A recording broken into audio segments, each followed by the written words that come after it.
문서 열쇠로 문을 돌리는 소리가 평소보다 훨씬 크게 들렸다.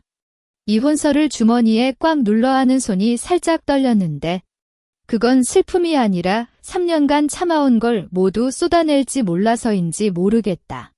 현관문을 열자 거실 불은 반쯤 꺼져 있고 소파에 막내 신우이의 레고 장난감이 엉켜 있었다. 평소엔 나서서 치웠지만 오늘은 관심도 없었다. 방으로 갈 발걸음을 떼자 뒤에서 갑자기 손목이 꽉 잡힌다. 이봐, 너 뭐 하고 있냐? 시어머니의 목소리가 삐걱거렸다. 뒤를 돌면 그녀가 수건을 어깨에 걸고 얼굴 주름을 찌푸린 채 나를 쏘아보고 있었다. 손목을 잡은 그녀의 손은 차갑지만 힘은 세서 피부가 파랗게 들어갈 것 같았다. 내 짐 좀 치우는 거예요. 나는 목소리를 낮추려 했지만 결국은 톤톤거렸다. 짐. 어느 짐이냐?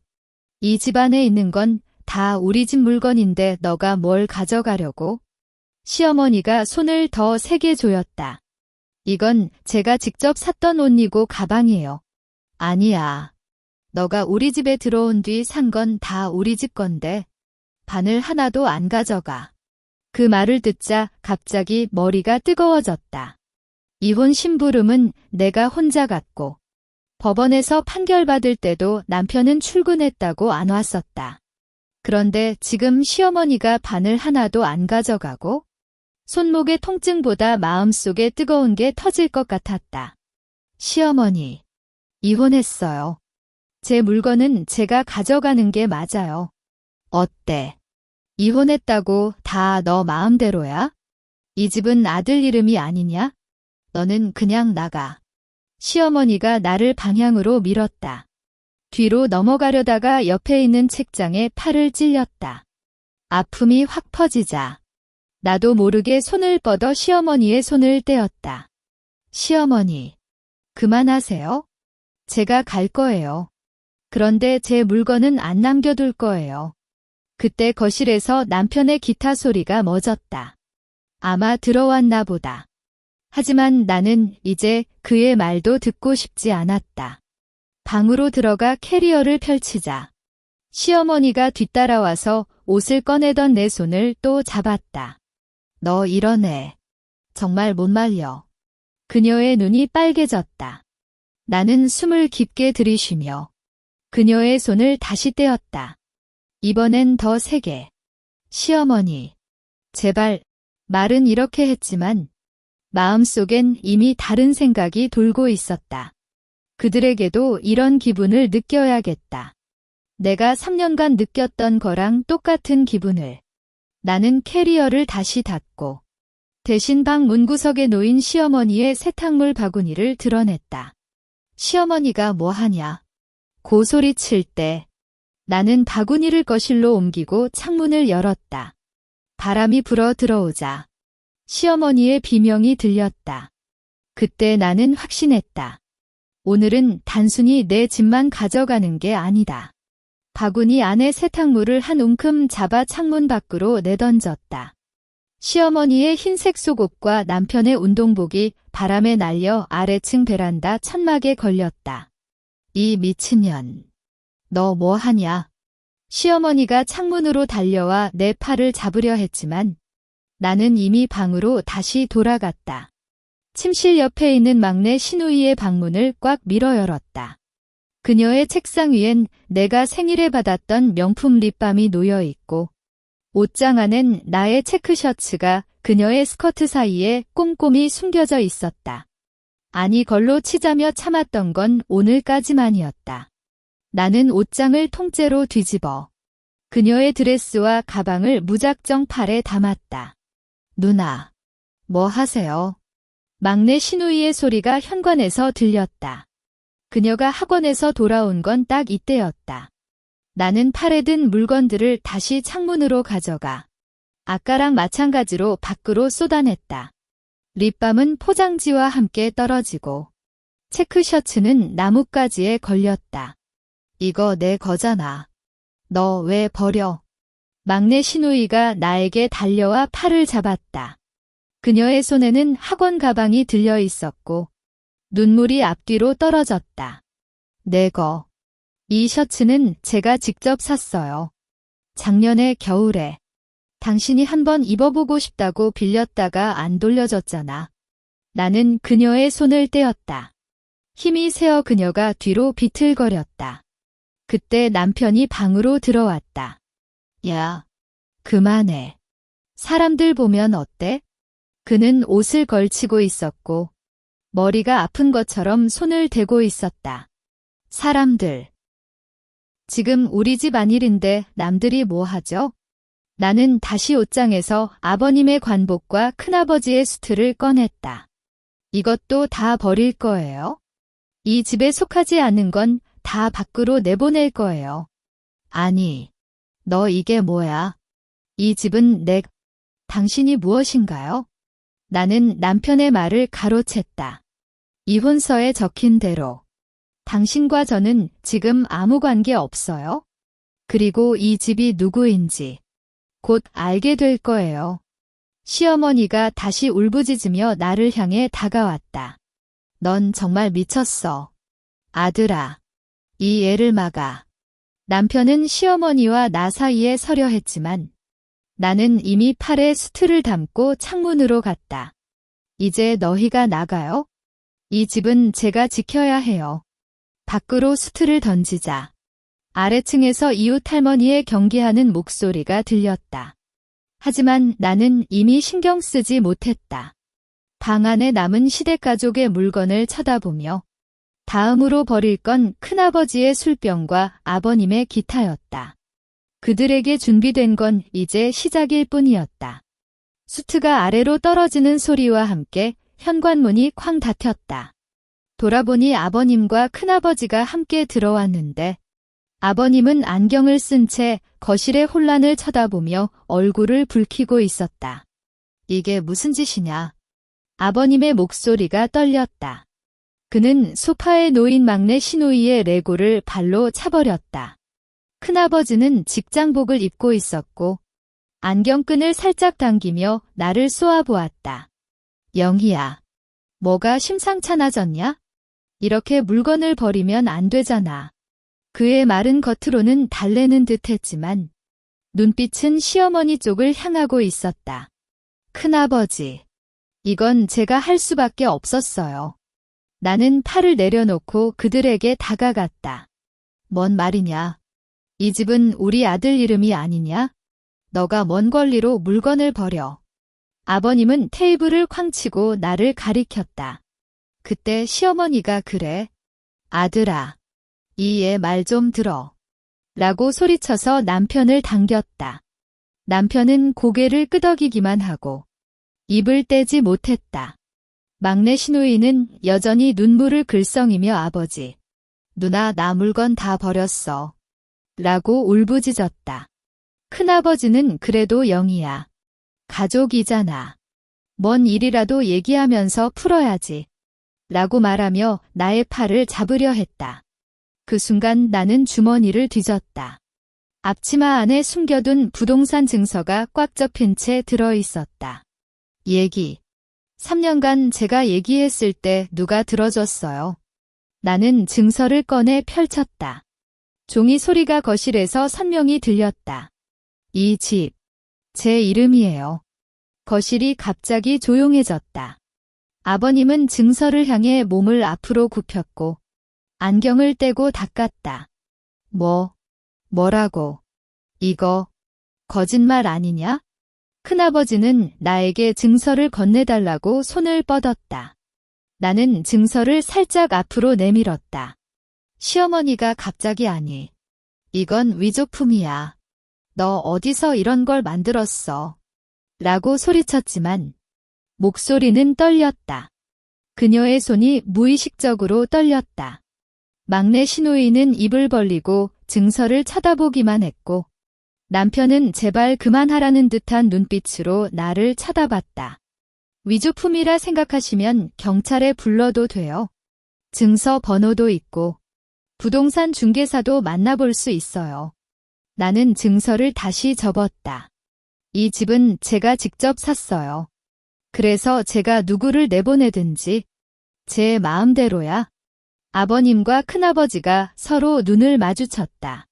그들의 표정은 분노에서 혼란으로 바뀌고 있었다. 나는 증서를 주머니에 넣고 다시 방으로 갔다. 다음은 아버님의 기타와 큰아버지의 술병이었다. 이제 그들이 진실을 받아들일 시간이 됐다. 위조품. 그럼 지금 당장 부동산 중개사님께 전화해 볼까요? 나는 주머니 안 휴대폰을 꺼냈다. 화면에는 작년에 집을 샀을 때 만난 중개사의 연락처가 저장되어 있었다. 시어머니가 입을 벌리려다가 또 입을 닫았다. 그녀의 얼굴이 살짝 창백해졌다. 아버님은 그래도 너는 어디서 그렇게 많은 돈을 모았냐? 라고 물었다. 그는 여전히 안경을 쥐고 있었고 손이 떨렸다. 제 직장에서요. 나는 스마트폰을 뒤집어 은행 앱 화면을 보여줬다. 5년간 매달 저축한 금액과 작년에 프로젝트 성과로 받은 보너스가 적혀 있어요. 이 돈으로 집을 샀어요. 거실에 있는 사람들 모두가 폰 화면을 향해 몸을 굽혔다. 큰아버지는 살짝 앞으로 다가가 이 금액은 지라고 말하며 입을 다물지 못했다. 막내 시누이는 눈을 크게 뜨고 나의 폰을 쳐다보기만 했다. 너 직장을 하고 있었어? 그녀의 목소리가 작았다. 네. 3년 전부터 제과점에서 파트타임을 시작해서 작년엔 정규직으로 입사했어요. 나는 폰을 돌려 자신에게 보였다. 시어머니는 부부싸움에 외출하지 말라고 하셔서 직장 다니는 건 아무도 모르게 했어요. 남편도 모르셨어요. 남편이 갑자기 나는 너가 그냥 친구 만나러 나간 줄 알았어라고 속삭였다. 그의 목소리가 작아서 거의 들리지 않았다. 그랬죠. 그래서 제가 저축하는 걸 아무도 몰랐고 집을 사는 걸도 모르셨어요. 나는 남편을 쳐다봤다. 그의 눈은 바닥을 보고 있었다. 시어머니가 그럼 이 집은 아들 이름도 안 넣었어? 라고 묻자 나는 고개를 끄덕였다. 네. 제가 혼자 사서 제 이름만 넣었어요. 법적으로 이 집은 완전히 제 소유이에요. 그때 큰아버지가 그럼 우리가 이 집에 살아온 건 지라고 말했다. 그의 목소리에 놀라움보다는 혼란스러움이 섞여 있었다. 시어머니가 남편 집에서 살아야 한다고 하셔서 제가 허락한 거예요. 하지만 이제 이혼했으니 당연히 떠나셔야 해요. 나는 다시 폰을 주머니에 넣고 방으로 갔다. 아버님의 기타가 침실 옆 구석에 놓여 있었다. 검은색 기타 커버가 묻어 있었지만 아버님은 한 번도 치지 않고 그냥 두고 있었다. 나는 기타를 들어 창문으로 가져갔다. 아이고, 그 기타는 내가 샀던 거야. 아버님이 달려왔다. 하지만 이미 기타는 창문 밖으로 떨어졌다. 잔디밭의 쿵 소리와 함께 떨어졌다. 이제 그만하세요. 제 물건은 제가 지키고 당신들의 물건은 당신들이 챙겨가세요. 시어머니가 그냥 서서 나를 쳐다보고 있었다. 그녀의 눈에는 분노보다는 공허함이 차 있었다. 나는 방으로 다시 들어갔다. 다음은 큰아버지의 술병이었다. 이제 그들이 거짓을 감출 수 없게 됐다. 남편이 갑자기 나와 아버님 사이에 서서 팔을 뻗었다. 아버지, 제발 좀 가라앉아. 영희도 너무 불안해해서 그런 거야? 그는 목소리를 부드럽게 하려 했지만 손가락이 무의식적으로 엉켰다. 보기보다 긴장하고 있는 모습이었다. 불안해? 그럼 물건을 버리고 사람을 쫓아내는 건 불안한 사람이 하는 짓이냐? 아버님은 남편의 팔을 밀쳤다. 그의 안경이 살짝 기울어졌다. 시어머니는 그래. 아들아, 너도 이 애 말 좀 듣게 해. 라고 소리쳤지만 남편은 그냥 고개만 저었다. 나는 남편을 직접 쳐다봤다. 당신이 왜 중재하려 하세요? 이혼할 때는 출근해야 해라고 안 왔잖아요. 법원에서 판결받을 때도 회의가 있어서 못 왔잖아요. 나는 걸음을 한 발 앞으로 뗐다. 그때는 안 불안했는데 지금 왜 불안해하세요? 남편의 얼굴이 살짝 붉어졌다. 그때는 정말 바빴어. 회사 일이 많았고 회사 일. 나는 그의 말을 가로챘다. 제가 3년간 제과점에서 저녁까지 일할 때는 당신은 친구 만나러 나간다고 했잖아요. 제가 매달 저축하는 걸 모르고 제가 집을 사는 걸도 모르고 지금 왜 불안해라고 말하세요? 거실이 다시 조용해졌다. 큰아버지는 술병을 쥐고 있었지만 입을 떼지 못했다. 막내 시누이는 엎드려 레고를 주워 담고 있었지만 귀는 확 살렸다. 시어머니는 그래도 부부 사이잖아. 뭔 일이라도 얘기하면서 부부 사이 이혼서를 받았어요. 이제는 남남이에요. 나는 시어머니의 말을 가로챘다. 남편이 그래도 우리가 함께 산 3년은 진실이잖아. 그걸 다 잊어? 라고 묻자 나는 웃음이 나왔다.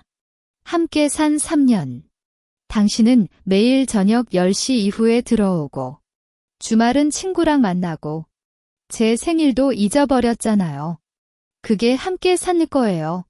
나는 주머니 안에서 사진을 꺼냈다. 작년 겨울 제과점에서 크리스마스 파티를 열었을 때 찍은 사진이었다. 나는 안경을 쓰고 베이킹 글러브를 끼고 웃고 있었지만 주변엔 당신의 모습은 없었다. 이때 당신은 회사 연말 파티가 있어서 못 왔다고 했잖아요. 하지만 친구가 카페에서 당신을 보고 말했어요. 혼자 핸드폰만 만지고 있었대요. 남편의 눈이 바닥을 쳐다보았다. 그건 오해였어. 나는 오해. 그럼 이 사진은 오해예요? 나는 사진을 남편 앞에 펼쳤다. 이 3년간 제가 혼자 버텼어요. 당신은 아무런 도움도 안 줬어요. 그래서 이제 당신은 이 집에서 나가야 해요. 남편이 그럼 나는 어디로 갈래? 라고 속삭였다. 그의 목소리가 작아서 거의 들리지 않았다. 그건 당신의 문제예요. 제가 해결해야 할 건 아니에요. 나는 사진을 다시 주머니에 넣고 방으로 갔다. 큰아버지의 술병이 방 안구석에 놓여 있었다. 이제 그걸 밖으로 내던질 시간이 됐다. 시어머니가 남편을 붙잡고 아들아, 너 이렇게만 있어? 이 애를 좀. 하지만 남편은 그냥 고개를 끄덕이기만 했다. 그의 무력함이 드러나는 모습이었다. 나는 술병을 들어 창문으로 갔다. 술병을 팔에 안고 창문으로 다가갔을 때 뒤에서 갑자기 팔을 세게 밀었다. 누나, 너 정말 너무해. 막내 시누이의 목소리가 울부짖는 듯 했다. 나는 몸이 앞으로 기울어지려다가 창틀에 팔을 괴고 겨우 버틀렸다. 술병 입구가 살짝 기울어져 약간의 술이 바닥에 떨어졌다. 왜 밀어? 다치면 어떡해? 나는 뒤로 돌아봤다. 막내 시누이가 주먹을 꼭 쥐고 눈을 빨개하며 나를 쏘아보고 있었다. 그 문당 시어머니가 그래도 립스틱 하나 때문에 이렇게 큰 소리 치느냐? 가족인데, 가족. 가족이라면 제 물건을 훔치지 않아요.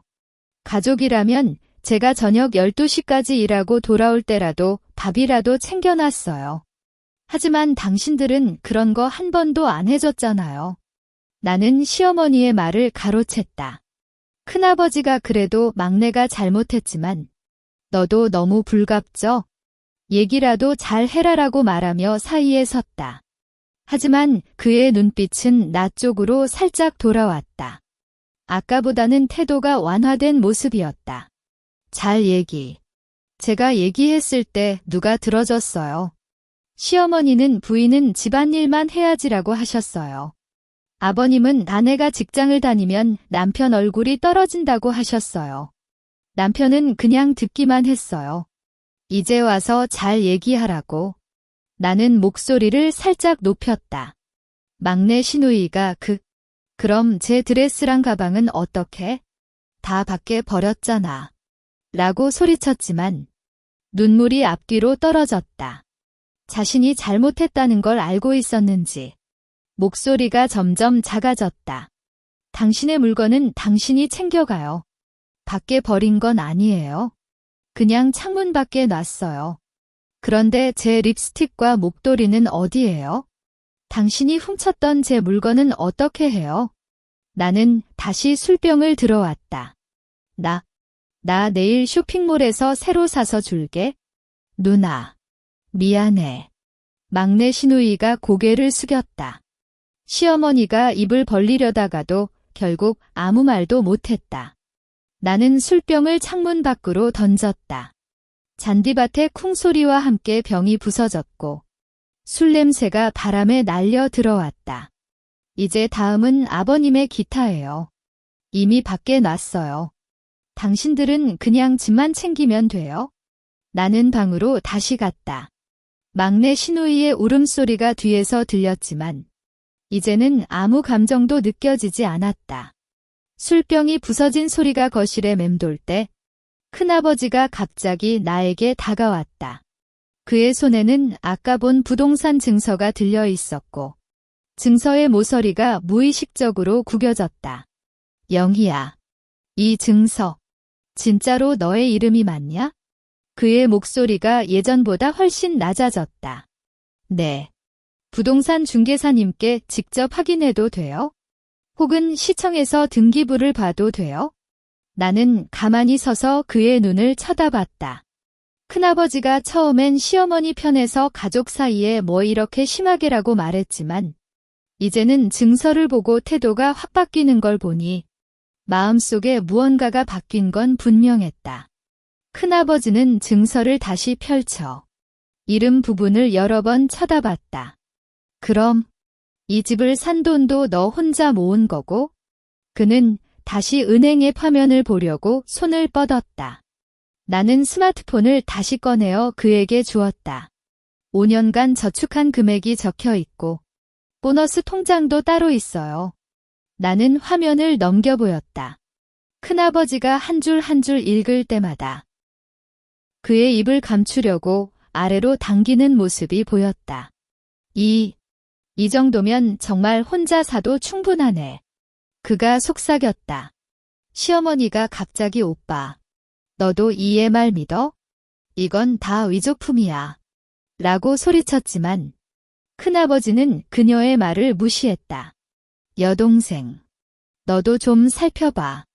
이 금액과 증서 날짜가 맞아. 중개사 연락처도 있잖아. 그는 시어머니에게 증서를 건네했다. 시어머니는 증서를 받아도 대충 훑어보기만 하고 아니. 이건 다 속임수야. 라고 계속 외쳤지만 목소리가 점점 약해졌다. 아버님은 안경을 씌우고 증서를 쳐다보며 입을 다물지 못했다.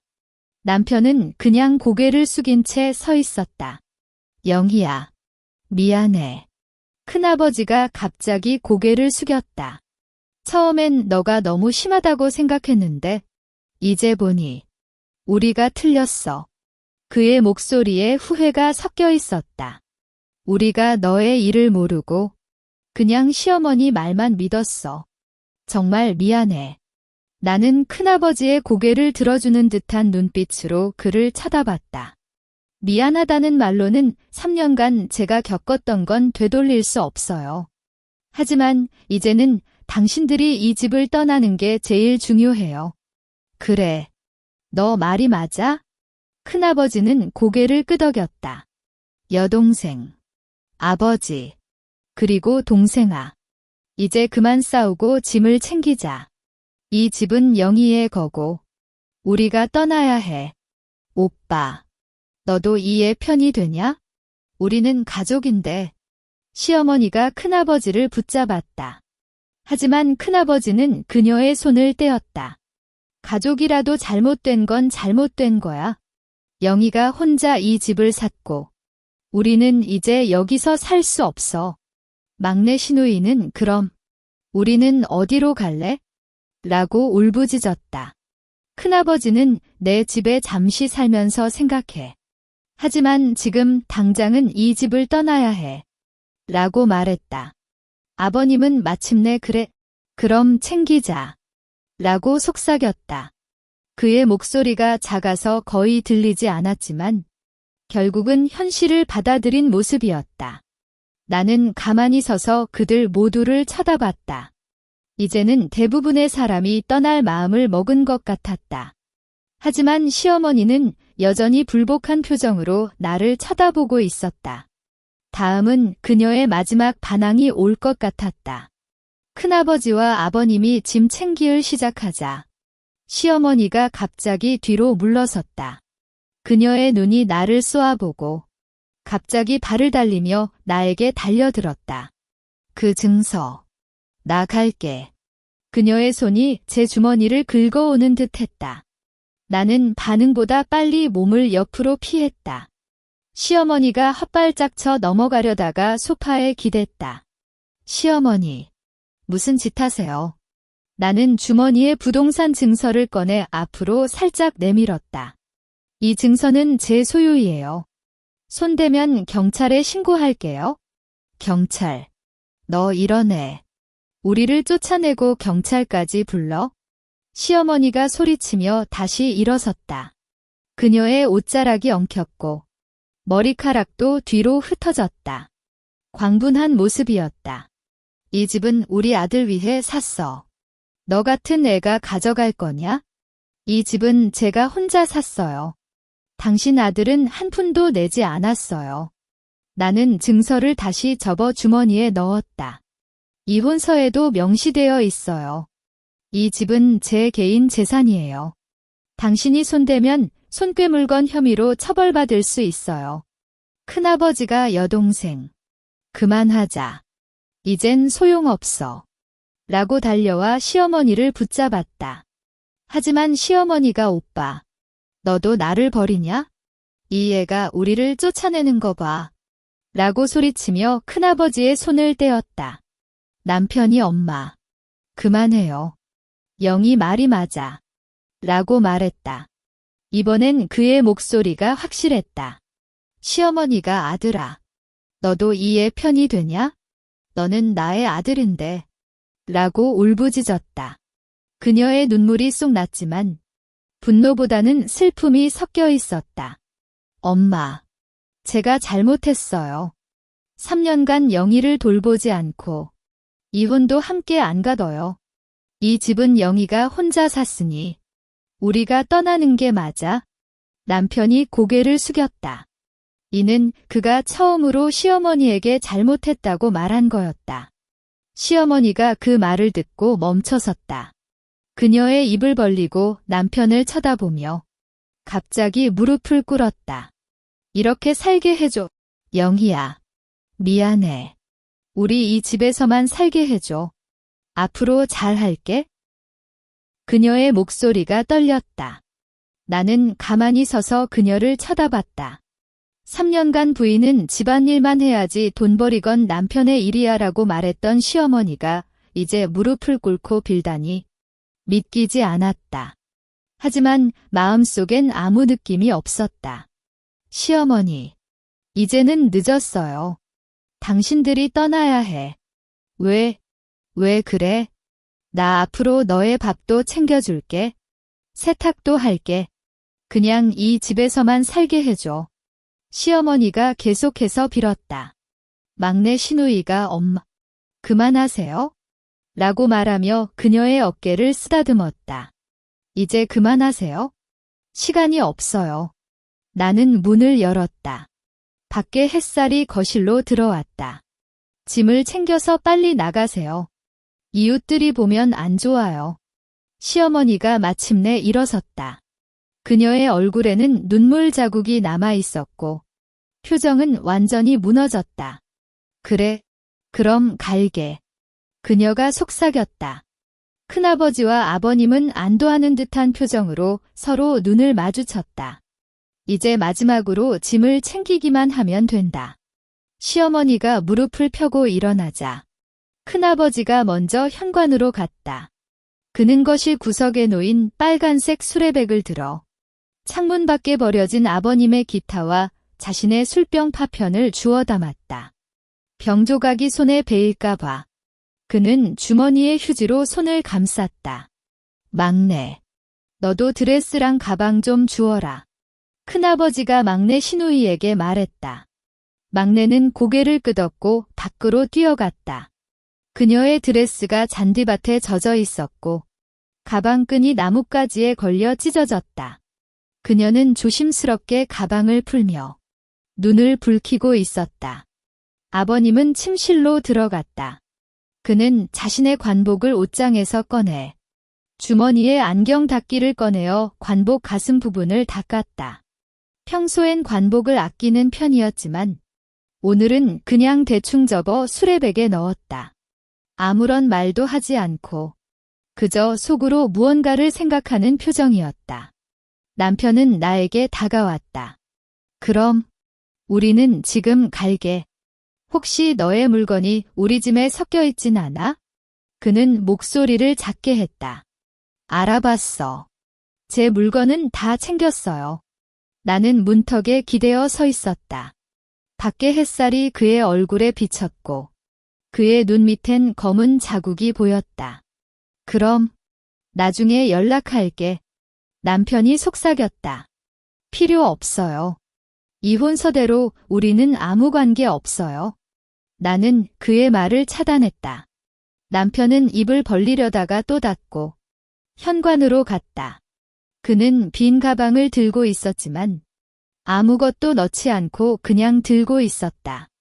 시어머니는 거실 소파에 앉아 있었다. 그녀는 손에 사진을 들고 있었다. 사진 속엔 남편이 어렸을 때 시어머니와 함께 찍은 사진이었다. 그녀는 사진을 부드럽게 만지며 눈물을 흘렸다. 이 집에서 10년 동안 살았는데 그녀가 속삭였다. 시간이 늦었어요. 이웃들이 보기 싫잖아요. 나는 시어머니에게 말했다. 시어머니는 사진을 주머니에 넣고 일어섰다. 그녀의 걸음이 느렸고 무거워 보였다. 그래, 갈게. 그녀가 현관으로 갔다. 막내 시누이가 드레스와 가방을 들고 돌아왔다. 이 드레스 좀 고쳐 입을 수 있을까? 그녀의 목소리가 작았다. 그건 당신의 문제예요. 나는 대답했다. 막내는 고개를 숙이고 수레백에 드레스를 넣었다. 큰아버지가 수레백을 2개 들고 현관문을 열었다. 영희야, 미안했다. 앞으로 잘 지내? 그는 고개를 끄덕였다. 네. 나는 그저 대답했다. 아버님과 남편, 시어머니, 막내 시누이가 차례대로 현관으로 나갔다. 나는 문턱에 서서 그들의 뒤를 쳐다봤다. 큰아버지가 수레백을 차에 실고 아버님은 그 옆에 서 있었다. 시어머니는 차 문에 기대어 서서 이 집을 쳐다보았고 막내 시누이는 눈을 붉히고 있었다. 남편은 마지막으로 나를 쳐다봤지만 아무 말도 하지 않고 차에 탔다. 혹시 잊은 거 있나요? 다 챙겼어요. 나는 소리쳤다. 큰아버지가 네, 다 챙겼어. 고마워. 라고 대답했다. 차 문이 닫히고 엔진 소리가 들렸다. 이제 그들은 떠나는 중이었다. 하지만 나는 아직 문턱에 서 있었다. 마지막으로 이 집을 확인해야 했다. 차가 길끝으로 사라질 때까지 나는 문턱에 기대어 서 있었다. 바람이 옷자락을 살짝 불렀고 아까 버렸던 시어머니의 세탁물 냄새가 아주 약하게 남아 있었다. 그동안 떠들썩했던 거실이 갑자기 너무 조용해서 심장 박동 소리가 귀에 확 들렸다. 문을 살짝 닫고 안으로 들어왔다. 막내 시누이가 떨어뜨린 레고 조각이 거실 바닥에 놓여 있어서 나는 주먹으로 모아 플라스틱 상자에 넣었다. 소파에는 시어머니가 썼던 수건이 엉켜 있었고 나는 수건을 세탁기에 넣었다. 버튼을 누를 때 마음속에 무언가가 풀리는 느낌이었다. 침실로 들어가니 남편의 베드가 비어 있었다. 그의 옷장은 완전히 비어 있고 책상 위엔 그가 쓰던 펜 하나만 남아 있었다. 나는 펜을 주머니에 넣지 않고 쓰레기통에 버렸다. 이제 그와 관련된 모든 건 필요 없었다. 서랍장을 열어 부동산 증서를 꺼냈다. 종이가 아직 촉촉한 느낌이 나서 나는 건조한 휴지로 부드럽게 닦았다. 증서 위에 새겨진 제 이름을 다시 한번 쳐다봤다. 김영희라는 글씨가 눈에 선명하게 보였다. 5년간 저축하며 꿈꿨던 내 집이 드디어 내 것이라는 사실이 느껴졌다. 증서를 서랍 안 금고에 넣고 잠겼다. 열쇠를 주머니에 꽉 쥐었다. 이 열쇠는 앞으로 내 삶을 지켜줄 유일한 건물이었다. 창문을 열자 햇살이 침실 전체를 비췄다. 아래층 이웃 할머니가 잔디를 깎고 계셨고 아이들의 웃음소리가 들렸다. 평소엔 귀찮게 느꼈던 소리가 오늘은 새롭게 느껴졌다. 거실로 돌아와 소파에 앉았다. 커피포트에 물을 붓고 제가 가장 좋아하는 에스프레소 가루를 넣었다. 커피 향기가 퍼질 때 나는 한숨을 쉬었다. 3년간 시댁과 함께 살았던 시간이 영화처럼 스쳐 지나갔다. 하지만 이제 그 영화는 끝났고 새로운 장면이 시작될 시간이었다. 커피를 마시며 창밖을 보았다. 하늘이 참 푸르고 나뭇잎이 바람에 살랑거렸다. 나는 스마트폰을 꺼내 친구에게 문자를 보냈다. 오늘부터 혼자 살아. 다음 주 주말에 만나 커피 마실래? 보내는 버튼을 누른 순간 미소가 떴다. 문이 살짝 열렸는지 확인하기 위해 현관으로 갔다. 잠금 장치가 제대로 걸려 있었다. 나는 다시 거실로 돌아와 커피를 마셨다. 이 집은 이제 완전히 내 공간이었다. 아무도 나를 방해하지 않고 아무도 나의 물건을 훔치지 않을 것이다. 앞으로는 제 마음대로 살 수 있다는 사실이 너무나 행복했다. 문서 새로운 시작이란 이런 건가 보다. 아픈 과거를 떼어내고 혼자라도 자신 있게 앞으로 나아가는 거다. 나는 커피잔을 내려놓고 미래를 기대하며 웃었다. 이야기 끝.